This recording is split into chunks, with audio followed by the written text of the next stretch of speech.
Ed was the oldest brother of Bat Masterson.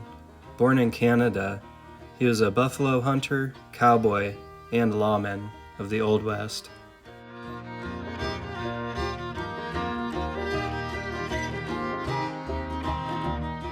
The following story is an excerpt from the book Dodge City by Tom Clavin. By April 1878, though Ed Masterson had been officially the marshal for 6 months, he had spent most of that time recovering from a nearly fatal gunshot wound suffered the previous November.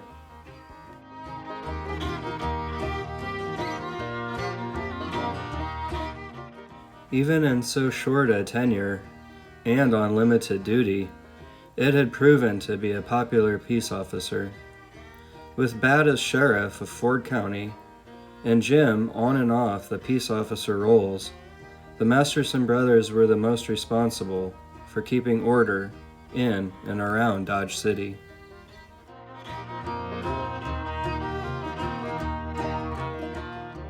When Ed was up and around, enough to resume his duties as marshal, Bat figured that just like when they were kids, he would keep an eye on him and be prepared to protect him if necessary.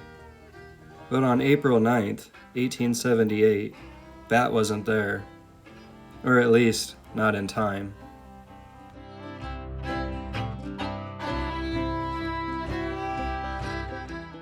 Around 10 that night, Ed was on patrol along Front Street, accompanied by an assistant marshal, Nat Haywood.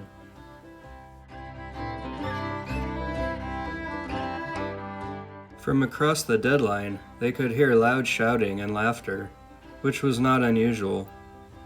Then there was a more disturbing sound, a quick series of gunshots. With luck, it was just an exuberant cowboy having a hurrah.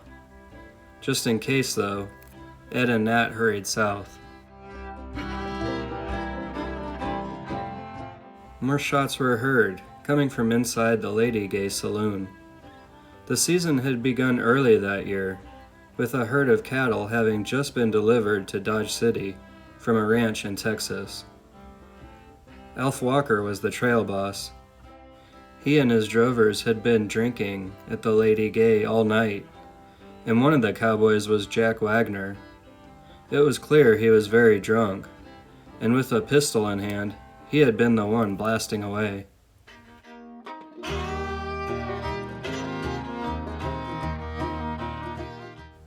Entering the saloon, Ed glanced around. No one appeared to be hurt, but there were a bunch of holes in the ceiling. He approached Wagner and said, "You better check that gun with me." It probably surprised most of the men in the room, and without hesitation, Wagner turned the 6-shooter around and handed it to Ed. Learning that Walker was the trail boss, Ed turned the gun over to him and suggested that he leave it with the bartender for safekeeping. His man Wagner could collect it when the Texans were ready to head back to camp. Walker agreed, and with the Lady Gay much quieter and the routine gambling and drinking resuming, Ed and Nat Haywood left.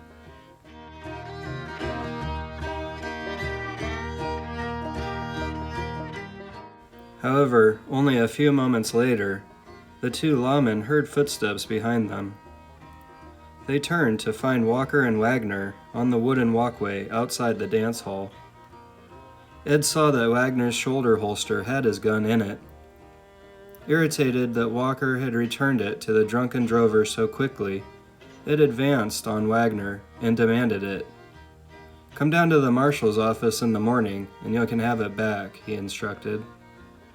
Wagner responded, "You ain't got no business taking my gun. Who do you think you are?" "Marshal Ed Masterson of the Dodge City Police," Ed said, putting out his hand for the weapon. Wagner wouldn't give it up, and that led to a fight for the pistol. The saloon door swung open, and more cowboys spilled out. When Haywood went to help Ed, Walker pulled his gun out. He told the assistant marshal to mind his own business and aimed the pistol at his head. Haywood saw that Walker's men were holding 6-shooters on him too, Somehow Haywood had the courage to go for his own gun. Walker pulled the trigger, and his pistol did not fire. However, just hearing the hammer strike metal was enough for Haywood, who took off down the street, shouting for help. Wagner managed to drag his gun out of the holster. He pressed the barrel against Ed and pulled the trigger. The bullet went right through the abdomen of the eldest Masterson brother, a mortal wound. So, in addition to the gunshot to the chest, the muzzle blast right up against him set Ed's vest on fire. And with smoke overcoming his senses and recognizing that he was badly hurt, Ed staggered away.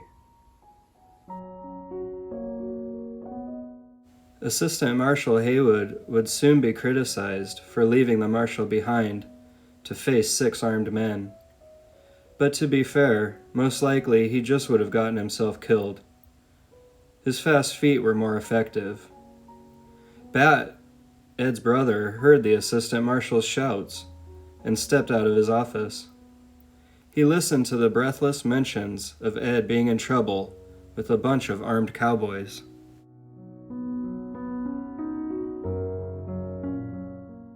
The two rounded a corner and were within sight of the Lady Gay when he heard the gunshot and saw his brother lurch away. Moments later, with Ed out of the line of fire, Bat jerked his guns and they spit bullets. According to one witness, it was the fastest gun work I ever saw, and so quick it sounded like a Gatling. Wagner took one of those bullets in the abdomen, and 3 of them found Walker, one piercing his lung. Both men collapsed in a heap. As Ed staggered down the street, people ran past him, some away from the gun battle, others to see what all the commotion was about.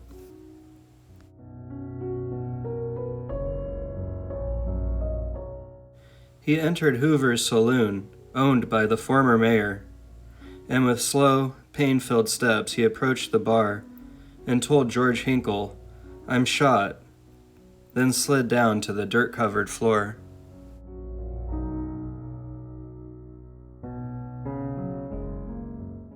It was here where Bat found his brother. Ed lived in a room above the saloon, and Bat and a couple of men brought him there, blood leaving a trail up the boot-worn steps. Soon after, a doctor arrived. He informed Bat that there was nothing to be done for Ed, and in an anguished whisper, Bat said, "This will just about kill Mother," recalling all the times he had been told to watch out for his brother. "She'll never forgive me for letting him get killed in this town." Bat was already certain he would never forgive himself.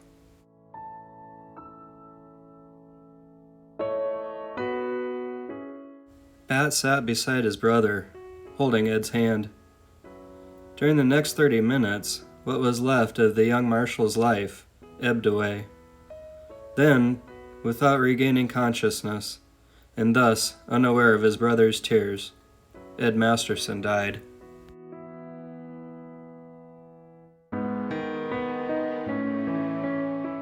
Spectators held their breath when Bat emerged from Hoover's saloon, eyes blazing, his strong hands hovering above his holstered 6-shooters.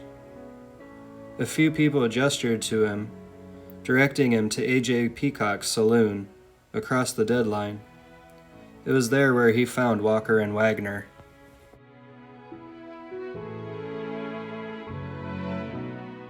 Before Wagner took his last breath, he confessed to shooting Ed Masterson.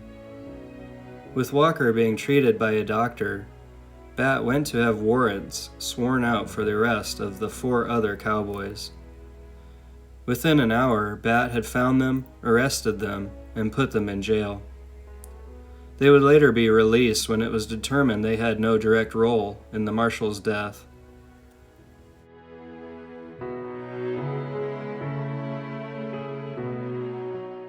Walker managed to survive his wounds, barely. He was bedridden into May when his father arrived to make sure he was receiving proper care. Because of his condition and Wagner's confession, Walker was never arrested. When he was able to travel later that month, his father took him home to Texas. It was later reported that Walker contracted pneumonia from the lung wound and died from it. Thank you so much for watching. I hope you found some value here. Let me know what you thought of this story in the comments, and don't forget to subscribe and hit that like button. Thanks. Have a great day.